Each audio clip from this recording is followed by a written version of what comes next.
How to fix Wi-Fi not working on your iPhone? Solution 1. Open your settings app.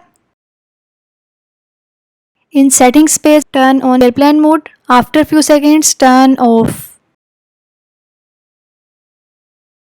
Solution 2. Click on settings app. Now tap on Wi-Fi. Now tap on network point.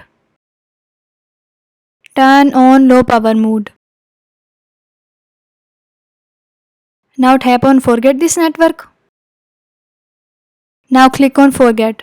Solution 3. Then press and hold sleep button and volume down button. Force to restart your iPhone.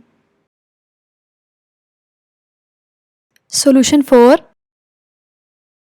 Go to settings. Now click on screen time. Tap on contact and privacy restrictions.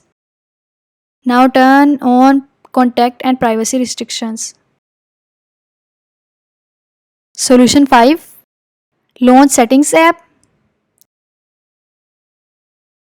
Tap on general. In general page, scroll down and tap on transfer or reset iPhone. Now tap on reset. Tap on reset all settings. Again tap on reset all settings to confirm this process. Go to settings and now check that your Wi-Fi is connected.